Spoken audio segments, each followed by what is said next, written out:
Griso e Gymru.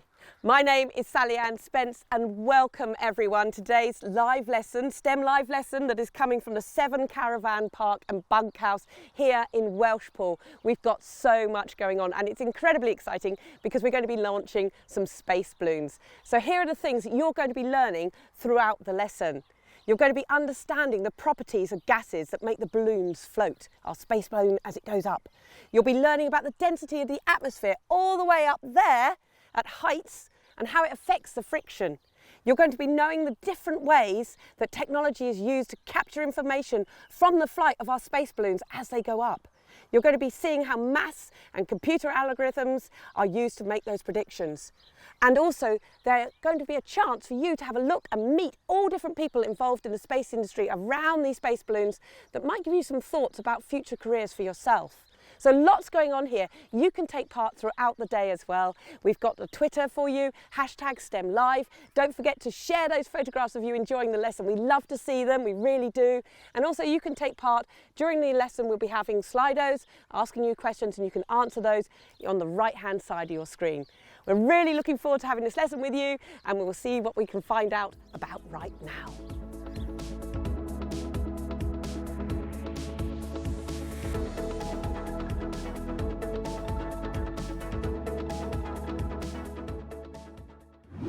Now is Alan. Hi Alan. Hi Sally Ann, hi everybody. You're not very well today, are you? Not very well, bit croaky, bit coffee, so apologies if I coughed into your classrooms. Oh bless you, oh poor Alan. So Alan, we're here in Welshpool, we're in the middle of a field and we've got two giant balloons. We've just finished inflating these two giant balloons. Well, our objective today is to send payload, which is a package, it's a little package of science. We're calling it a payload today, and that payload is going to go to the edge of space. It's about 20 miles up above the Earth's surface. Wow. And that package is going to go all the way up there today, and that's our objective. And the reason we're doing that is we want to capture some data. We're going to send some sensors to get some data. We want to capture some lovely photographs. Hopefully we've got a gorgeous clear day here in Welshpool, so hopefully we'll get some lovely photos of the Earth looking back down through the clouds to the land and the water below. Wow. And also we're going to send some science experiments up there as well. And the reason we're sending science experiments up there is because the environment up there is very different. It's different temperatures, it's a different height obviously, yes. It's different air quality, air purity, because there's none of the pollution we have down here. So there's all sorts of reasons why you'd want to send science up there. So if we're sending science up there, what are these balloons full of then? Is that just air in there? It's not just air. So, very good question, Sally Ann. You've seen, I'm sure, as you've all in your classrooms, I'm sure you've seen helium balloons. Right. The ones that you have at parties that say, happy birthday, or they might say, get well soon in a hospital or whatever. Those shiny, usually shiny helium balloons. Well, what happens, Sally Ann, if you let go of one of your helium balloons at a party? Oh, it goes straight up. Straight up, doesn't it? Onto the ceiling of the room, or if you're outside in a school, the school fair or whatever, it's gone, isn't it? It goes straight up and it's off into the clouds. It's exactly the same helium that we're going to use today, except it's much bigger balloons. Yes, we've got in these balloons here about 500 helium balloons worth of helium in there. 500? So you imagine those party balloons, if we got 500 of them and tied them all together, that's the amount that we've got in there today. And all of that helium in these two balloons, because we've got two payloads, two packages that we're sending up there today. We've got two, and we've got two balloons, and about 500 amounts of party balloon is in there. And when we let go, when we untie them, they will carry our payloads very, very quickly, at about 5 meters per second. So if we count 1 second, 1 Mississippi. That is 5 meters in height. So over half an hour, you can imagine it can get really, really high. And as I said, we're looking for about 20 miles above the Earth's surface today.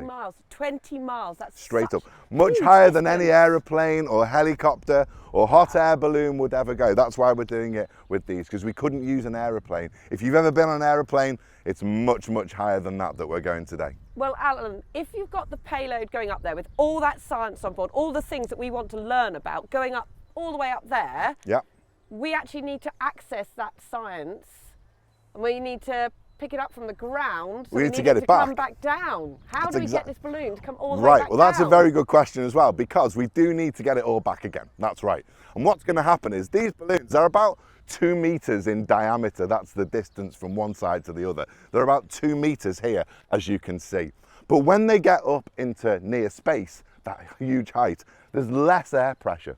So what happens is all the helium that's inside the balloon, because there's less air pressure outside the balloon, it pushes and pushes and pushes the skin of the balloon, the outer side, until it gets to about 3 or 4 times the size that we can see down here on Earth. So it'll be about 5 meters in diameter from side to side. It'll be huge, and it'll be stretched and stretched and stretched. And that's a little bit like blowing a balloon up and blowing it and blowing it and blowing it until it pops. And of course, what will happen then is the pressure that's pushed out of the balloon will mean that it bursts, and then it falls back down to Earth very, very quickly. And my friend Simon is going to tell you a little bit about the parachute that we use, because there is a parachute to slow it down. But what's really interesting is that because we said there's very little air pressure up in space, the parachute doesn't work to start with.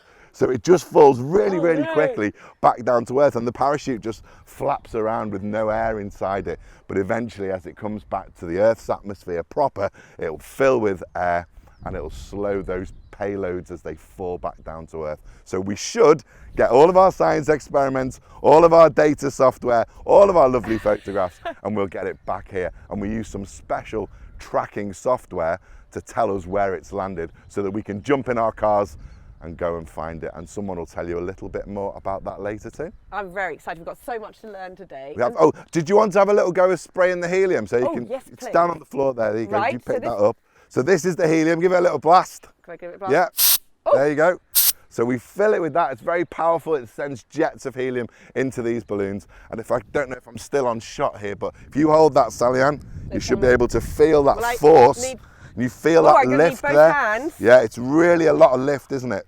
500 balloons. 500 balloons. No, it wouldn't lift you, but it would certainly lift our payload. So that force, that uplift on the balloon, is what's going to take those payloads 20 miles up there today. Well, there you go. That's why we're here. That's what we're doing. Our objective is to get data, pictures, and do some science from the edge of space. Well, it's going to be so exciting. I can't wait to see these go up a bit Me later. too. I can't wait. Right, well, now we're going to be doing an experiment with Dave, and he's going to be helping you understand everything that we've been talking about the air pressure. Hi there, I hope you're enjoying the live lesson so far. I'm here to explain what happens to the balloon with the changes in air pressure as it rises. I have here a balloon. Inside is some air that I put in from my own lungs earlier, and outside we've got some air as well. We can feel it with our hands. Now, gases fill the space available. So inside we've got the particles bouncing around, and outside they're bouncing in the opposite direction to keep it nice and balanced. Now, as the balloon goes higher up through the atmosphere, because it's full of helium and is lighter, then the atmosphere gets thinner and less dense. And we're going to use this bell jar here to simulate that. We're going to attach the vacuum pump to it, and we are going to take out the air from the bell jar. So I'm going to pop that in here. Make sure I've got a good seal and switch that on. As you can see, exactly the same amount of air inside. Those particles are bouncing around. But as we take the air out of the bell jar, there's less air on the outside. So this is what's going to happen to the balloon as it gets higher into the less dense atmosphere. It's going to expand, and it's going to expand, and it's going to expand. I'm going to stop that just there. But actually what's going to happen, our balloon, as it goes higher and higher and higher, it's going to get to a point where the forces inside are so great compared to the outside that it will burst. What's going to happen to this though, as I let the air back into the bell jar, I'm just going to put the air back in. And you can see that when it reaches ground level, it's going to reach its original size again. And we've got a question for you now. What happens to the helium particles inside the balloon as it reaches a higher altitude?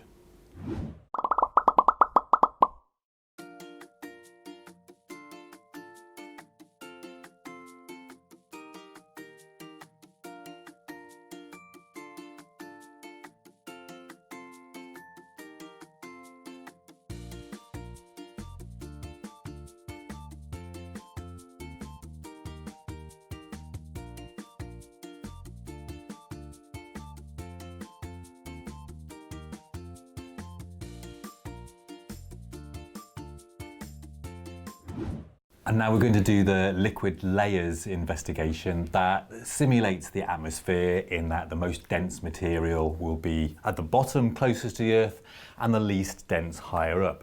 So I'm going to pour in the most dense of these 4 liquids to the bottom, which is the honey. There we go. Okay, so that's our layer closest to the Earth. So the gravity should be pulling down on all of those particles. Our second most dense is going to be the washing up liquid. So if I squeeze some of that in, wonderful sound. Okay, that should sit on top of the honey. And then very carefully, I'm going to pour on the water. This is just coloured water, just for dramatic effect. Okay, and you can see the 3 layers in there. And then finally, our 4th layer is we're going to pour that on top as well. Okay, so there we go. As we go up higher through the atmosphere, we can see the decreasingly dense materials because of gravity.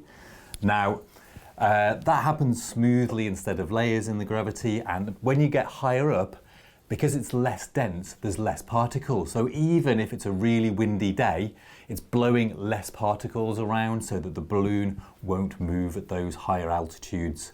Now, this model you can do, the liquid layers, you can do this at home or in your classroom. And the details are on the website and you can just download the information from there. Well, they were brilliant experiments. Thank you so much to Dave. And you can actually have a go at running them yourselves, either at home or in the classroom. There's lots of information on our resources page. But right now I'm here with Simon. Hi, Simon. Hi, Sally-Ann. How are you? I'm very well. And what's your role today? What are you doing So here? my role on the balloon launch will be everything that's attached to the balloon itself. Oh, wow. So this is called the payload. This is called the payload, and we'll be looking at that very shortly. Brilliant. But we also have a parachute over here, if you'd like to pass me that. Yes, let's have a look at this. So starting at the very top, this rope will be attached shortly to one of our balloons. And then that comes down to this parachute. It's not a very big parachute because our payload's not particularly heavy. But what this does is just means on its way back down, as it's coming back down to Earth, it will just slow the descent a little bit, so it's not plummeting down too quickly, and as the air resistance will just naturally open it out. It doesn't get deployed by anything clever, it's just the air resistance will just catch it and help it glide down to... So that'll bring the payload down safely again then? Exactly that. Brilliant, Yes. brilliant. So can anyone do this then, with helium and balloon and everything? Can anyone do this? They can do if they've got the money to buy the kit and the helium, and also the key thing is getting permission from the Civil Aviation Authority, so the CAA, who govern everything that goes on around our skies to make sure that planes and other things are safe in the sky. We need to tell them where we're launching from, what we're launching, how heavy it is, how big it is, and then they tell us whether we can or cannot do it. Right, okay. And we can do it. We can do it. We've got permission to do it. Brilliant. So can you tell us what we've got looking at here? Absolutely. So this is our payload. As you can see, the rope from the parachute leads down into the payload box here, and on top, if I just tilt that, you can maybe see that on the camera. So we have some key bits of kit here. This one here is a GPS tracker. It's a spot messenger device, and this communicates with the satellites up in space. And that means that we can position our payload at most of the duration of the flight.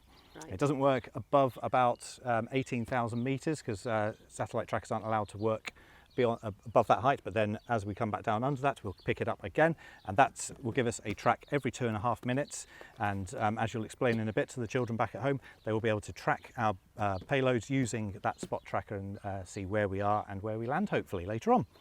We also have another tracker here, which we'll be talking about with Mark a bit later on, which is linked to our radio tracker. And we have a little tile app, which just helps us find it if we land in a field with really long grass and things like that.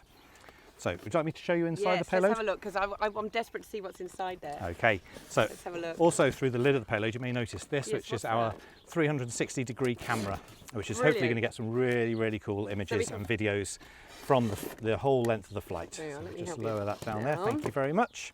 So the cables from all these will come back down, and inside here you can see we have various bits of kit, including a USB power pack, This is just to power the cameras and make sure they don't turn off, hopefully during the flight. Is that a mobile phone? That is a mobile phone, so we have a mobile phone here which also has a tracker on it, just as a bit of a fail-safe. We like to have as many trackers as possible. There's a lot of trackers, just in case something doesn't work. We are working with technology, so sometimes things don't work. And then we have a little device here called a Pocket Lab.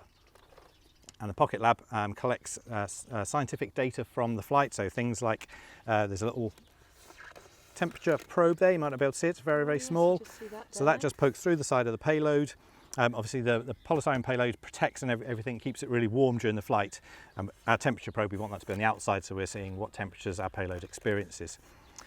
So that collects it, and we'll be making all that data available afterwards for people to look at, and they can see how the temperature changes and pressure and all that kind of thing. Because it's going up quite high, and actually we've already we've had a question from Cherry Blossom class. Okay.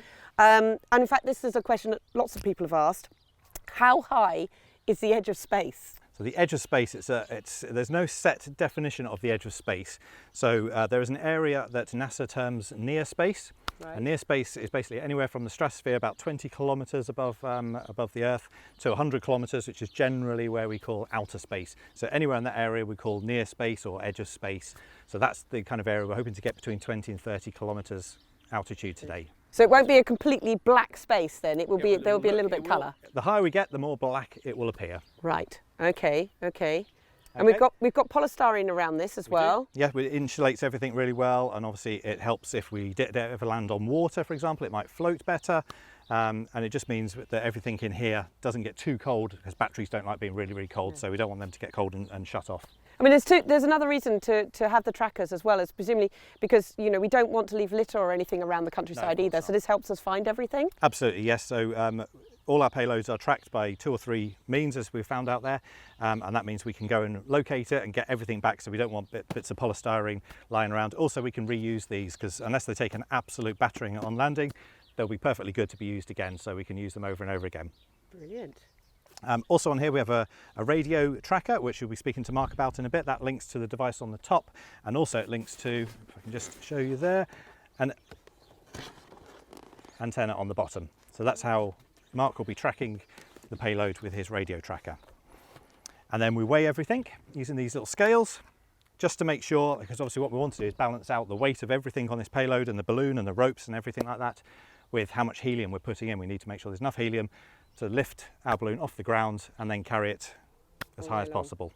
Brilliant. Gosh. Well, it's going to be well protected. We're definitely going to be able to find everything with that amount of trackers. So, yes. So we'll be able to gather everything up at the end and keep all that information as well. Golly, I didn't realise there was so much inside there. And we've got a mobile phone.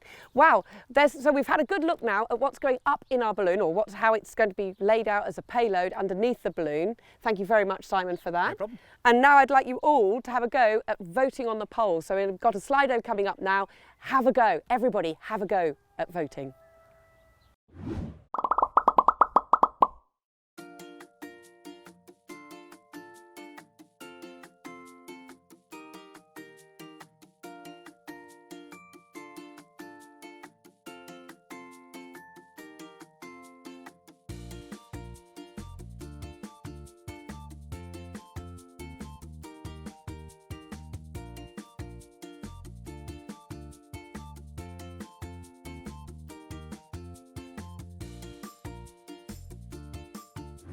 Everyone who just took part in the Slido, the answer is actually D, all of the above. Now, I've just had a question come in, and it's from Deddington Primary, and they would like to know, what is the balloon made of? A really good question, and the answer is latex. That is what our big balloons are made of. Now, with me today, I've also got Mark and Martin. Hello, both of you. Hi. Hi. Now, Mark, I'm going to ask you first of all. You're our radio expert. Yeah. What are you doing with the equipment today? What's your job? Okay, so we have a radio tracker on one of the balloons, and basically that is being picked up by the radio and the software that I'm using on my computer, and that's then being decoded and sent to Sond Hub. Ideally, we need sort of line of sight for that to work, so hence why, you know, luckily we've got plenty of that around, but obviously when it disappears below that line of sight, we will lose signal. Brilliant. So you're going to be the main man who's going to make sure we find our balloon after all of this. Brilliant. Now, Martin, you're for Ambersat. What sort of equipment are you bringing along, and what's it going to be telling us? Hi, well, nice to meet you today. Actually, we are putting a little satellite on board today. That's an AmberSat satellite. That's a satellite? Tiny little thing like that, yes. And that's capable of monitoring all kinds of different environmental data, such as CO2, a little bit of overlap with Mark when his GPS, but UV light, ambient light, all sorts of sensors really. So it's a very exciting day for us. We're really looking forward to it. Tiny, isn't it? It's really is small. I always thought a satellite was a much bigger thing. So that's amazing. Thank you very much. Thank you. Well, we're going to be thinking about all the sensors, and we've got lots of sensors on our payload. We've even got a sensor on the outside of the payload that's telling us a lot about the temperature. So I'm thinking that you can take part now in our next Slido and answer this question on how cold do you think it's actually going to be outside our payload as our balloon goes up into the edge of space.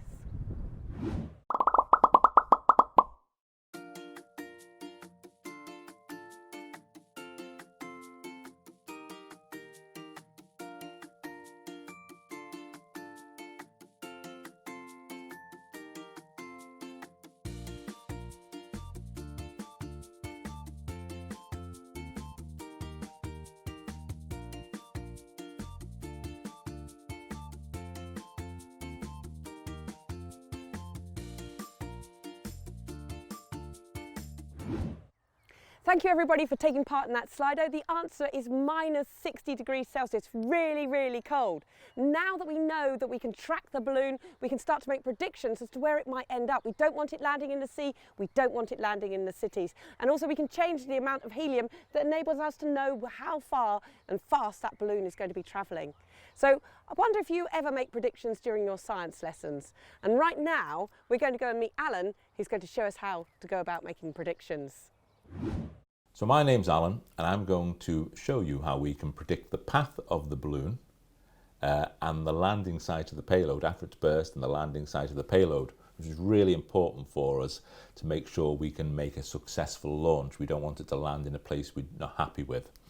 So we're going to use a piece of software called SondHub Predictor, and I've got it on the screen here. You can see here I've already put in the location of our launch. I've also put in the altitude of our launch. So Welshpool is at 80 metres above sea level, the date and time. I've also been able to use the burst calculator because I've looked at the mass of the balloon and the payload, put that in as well, and our target burst altitude to help us see how quickly it will ascend.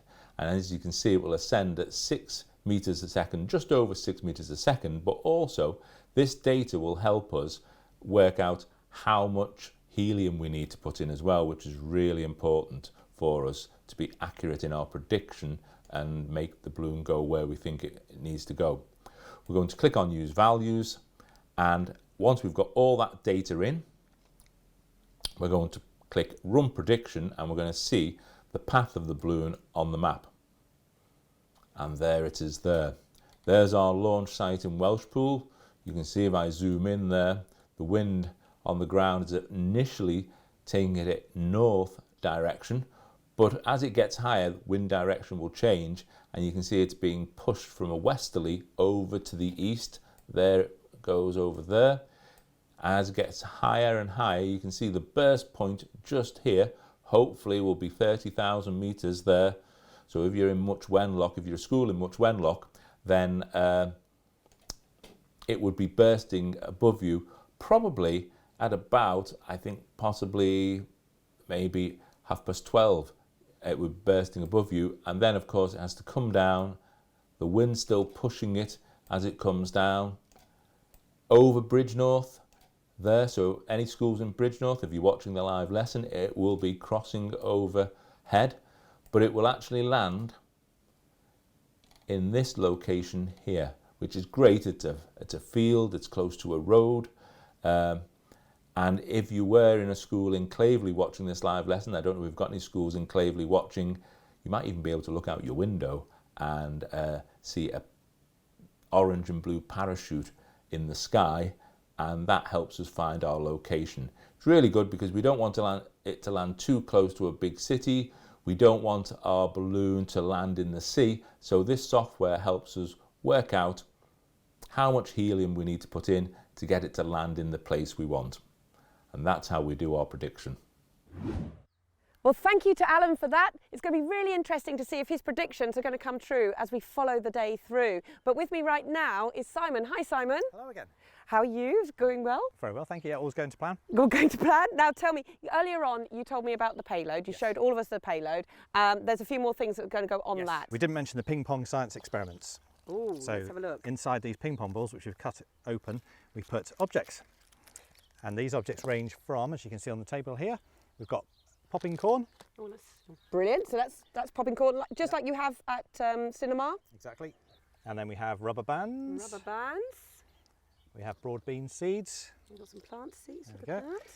that. We do have some chocolate as well, which isn't on the table at the moment. And we also have some bubble wrap. Oh, I love popping bubble wrap. Yes. We also have, what am I missing? Marshmallows.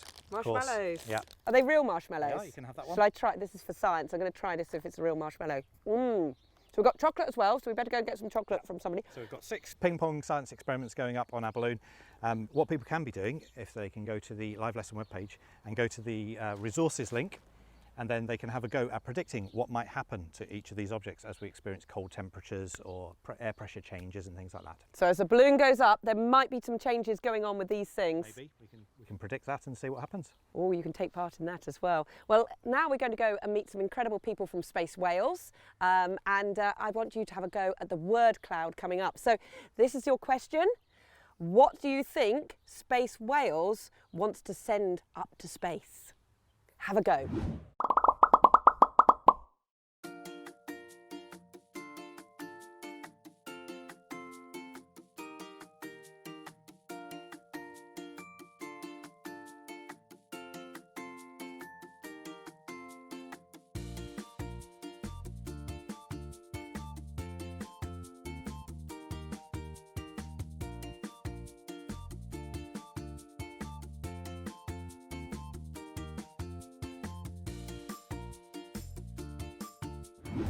Thank you everyone for taking part in that word cloud. Now with me here is Rosie. Hi Rosie. Hi, lovely to be here. And to see you as well. And now you're from Space Wales. I am.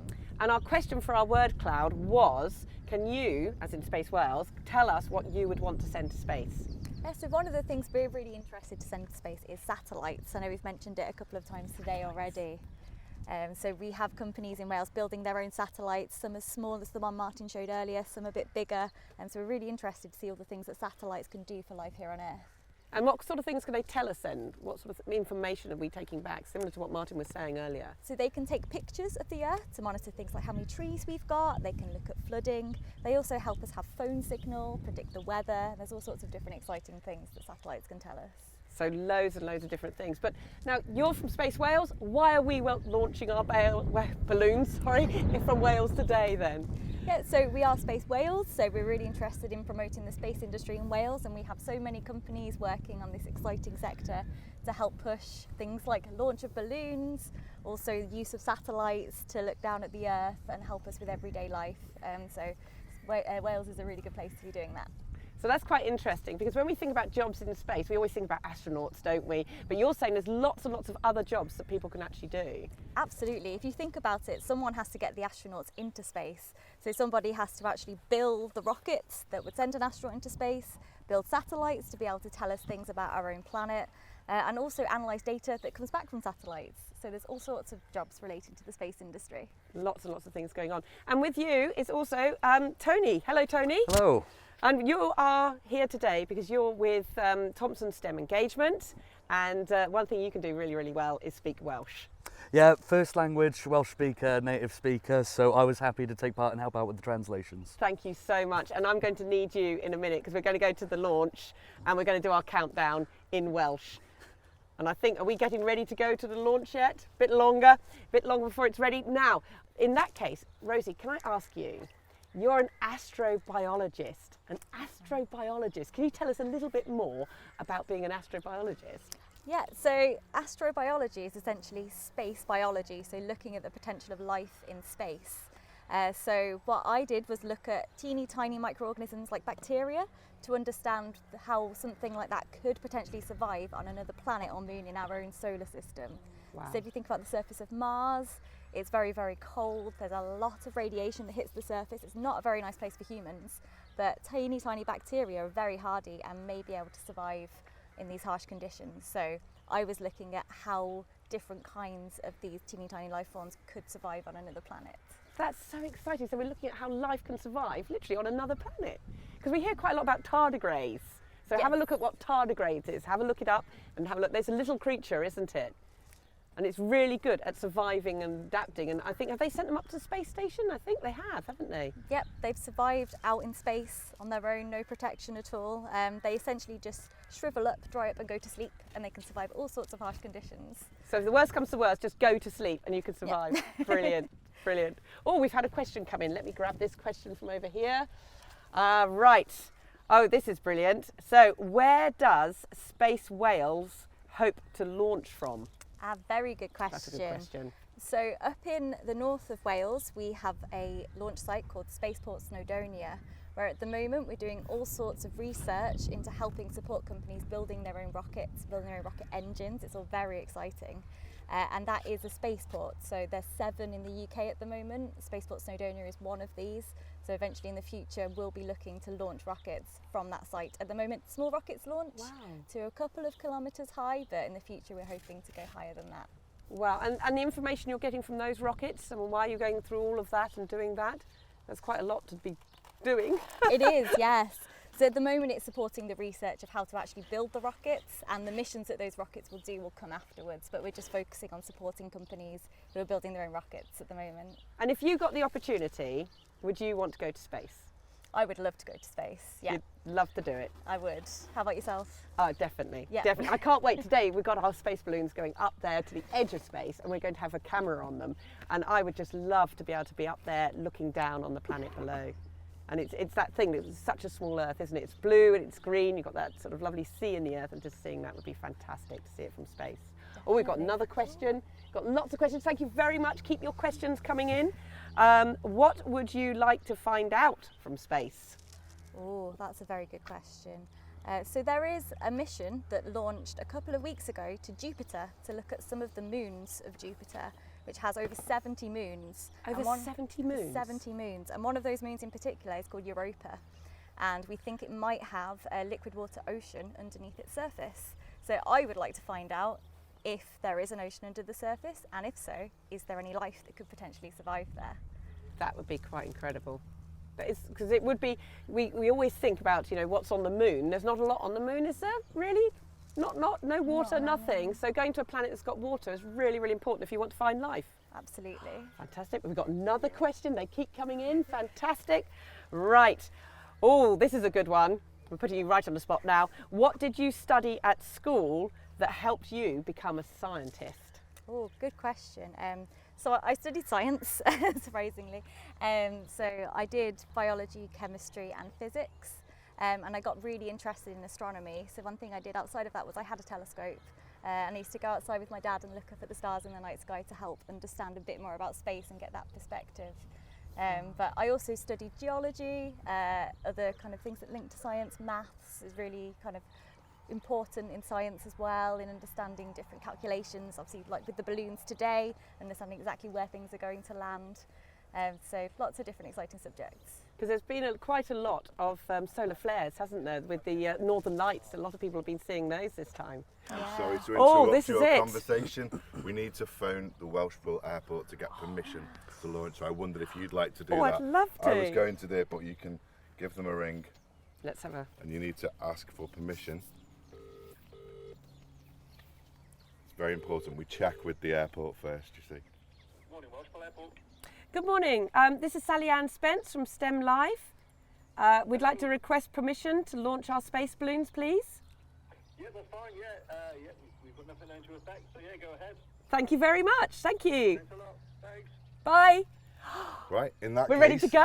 In How that case, exciting. we're going to cut the tethers yes. that are holding the balloons down. We're going to let them go a little bit higher, and then we'll do our countdown and we'll release them both at the same time. So Simon's going to take one and I'll take the other one, okay? Brilliant. Do we know what the Welsh is for space balloon? That would just be balloon gofod. Balloon gofod, right, okay. Let's, where do we go? Should we stay here? I think we're going to stand here for a minute. This is so exciting, so exciting. There we go. Right, oh, I'm so excited about this. There's a little parachute, so you can see the space balloon at the top there, and the little parachute is going to help the payload come down nice and slowly so it doesn't get smashed when it lands. So it's not as dramatic. Look at this. You walk it towards me. Are you all ready to take part in the countdown? So you'll be seeing the words come up on the side of your screens. Do take part with us.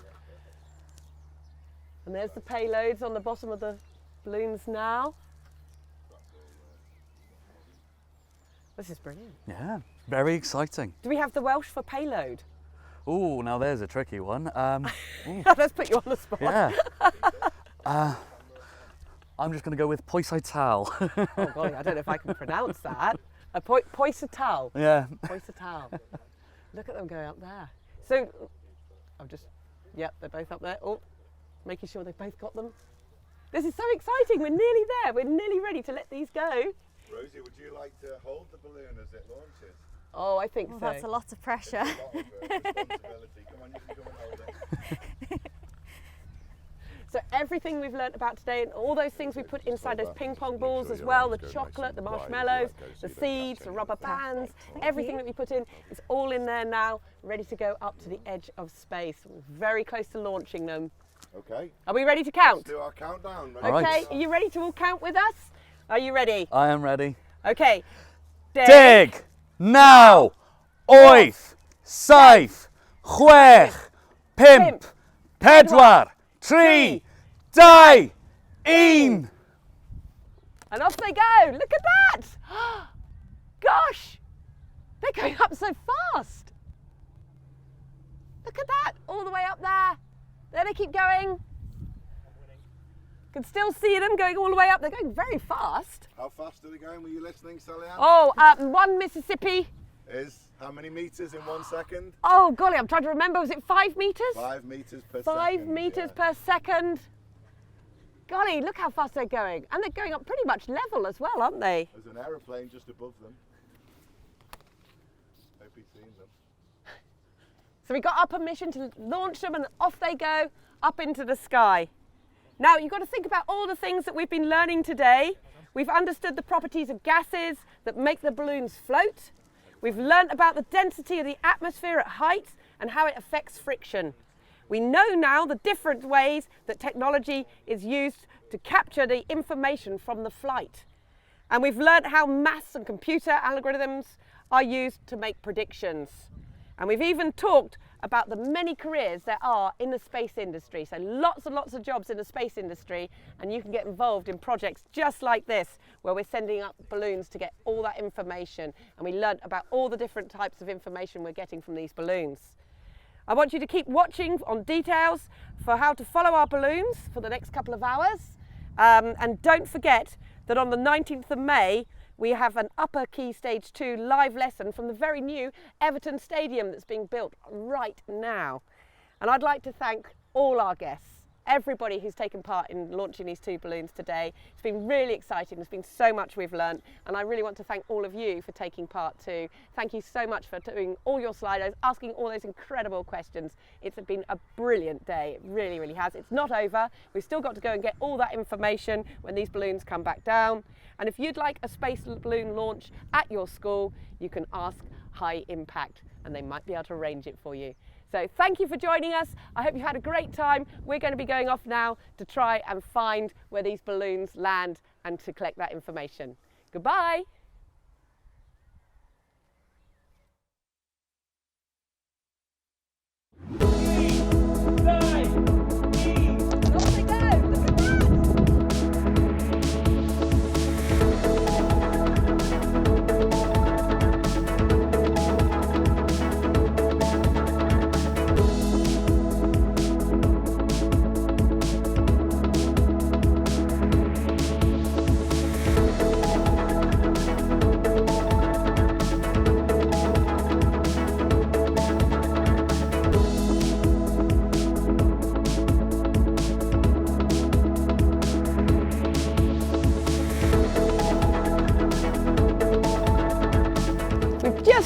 It. Can you see it up here? Right in the distance there, we found it. We're at Hormond Hill near, I think I'm near Shrewsbury. And it's just caught up in the tree. We're going to have to try and get it out of the tree, but we found it! We found it! Wow. There's our balloon. And the payload, all safe and sound. It's right up there. That's the only problem now, is we've got to get it down.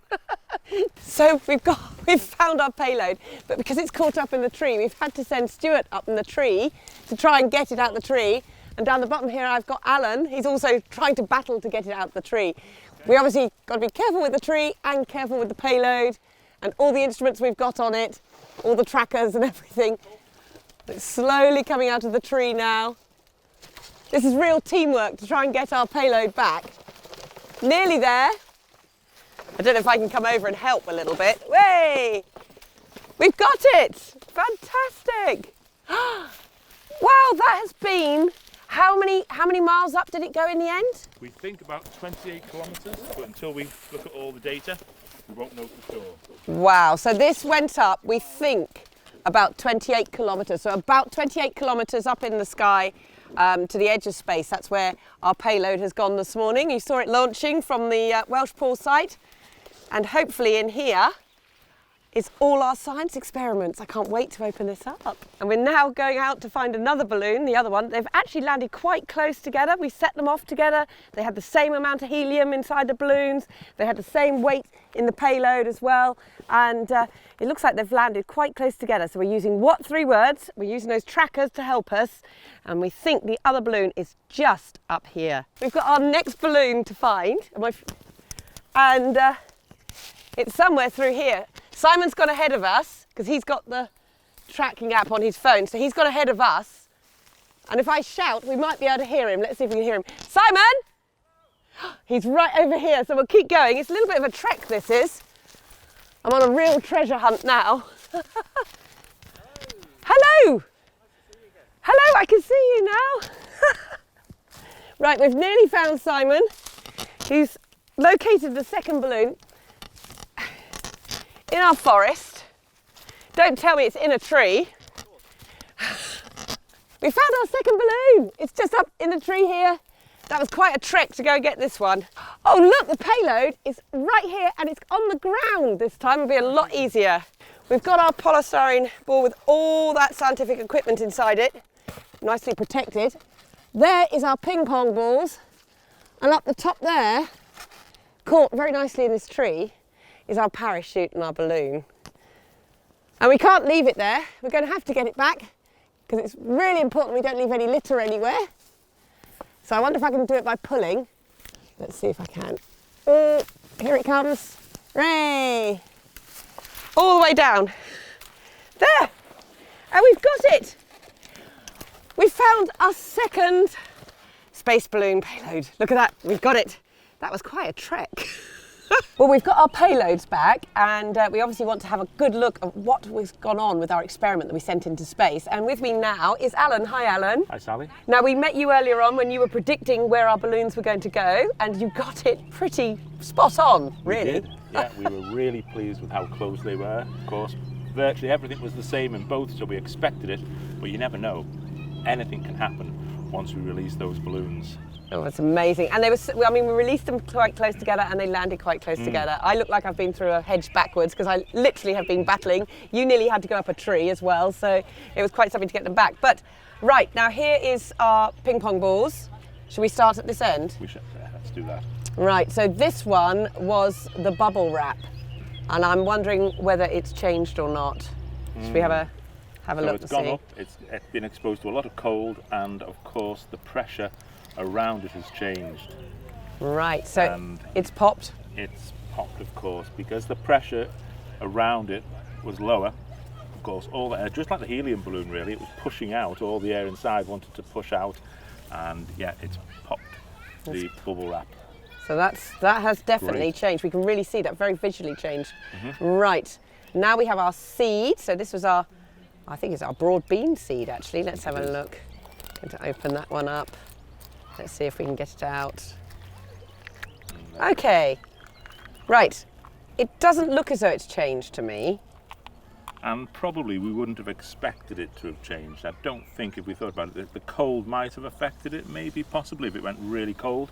But the atmospheric pressure hasn't affected it externally. But of course, one of the reasons why we often put a seed in is to see what happens, not just to that seed, but the seed that we didn't send up with it. So it's like a sister seed that we've kept down on the earth, and we're going to plant them and compare them. Right. So we can compare what happens to a seed that goes into space and is exposed to cold and a change in pressure, and what happens to a seed that has just stayed on the ground. And we'll plant them and see if they grow differently. So we can compare them and see if there's any change at all. So that's our seed, right? We'll put that one back. Let's have a look. Ah, this is my personal favourite, this one. This is the chocolate one. So I'm going to open it up and see what our chocolate's like. Let's try and get our chocolate out of here. Okay, it has changed slightly, actually. Yes, it has. It's got a little bit of sort of grey. That's the fat that's come out, isn't it? Yes, because of the cold, the fats have actually risen to the surface. And actually, if you've ever put chocolate into a freezer, oh, it's gone white, hasn't it? It goes white, doesn't it? And it's that same thing. Now, the question we've got is, you know, at the moment, that's a change. Could it be reversed back? We'd probably have to melt it again and reprocess it. But at the moment, it looks like that's kind of a change that we can't. It hasn't just changed back. Now it's back on Earth. So you could say that's an irreversible change. Yeah, that's what I was going to say. You're going to have to do quite something to get that back. Right, we'll put that in there. Okay. So we've got something that's completely changed. Well, two things. That's changed a bit. That's not changed, obviously, but could be more. Right. This is our marshmallow. I did enjoy the marshmallows. Let's see what this one's like. Let's open it up. Oh, now that again has changed just slightly. What do you think? It has slightly, and of course, this is a good example. I think when we saw in the lesson, when Dave did the experiment of the balloon expanding, I think if you remember us watching that, of course, as soon as Dave put the air back into the vacuum jar, the balloon went back into its original shape. Remember, it expanded and then back into its shape. And I think probably that's happened. If you put this into a vacuum jar and you took all the air out, it would expand.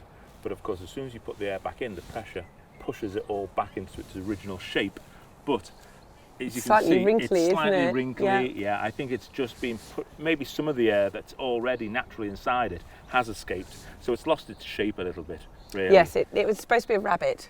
It doesn't look much like a rabbit now. Not really a rabbit. So it has changed. So we've had a change there as well. Yeah. Okay, we've got two more to go. So we've put our marshmallow back in there.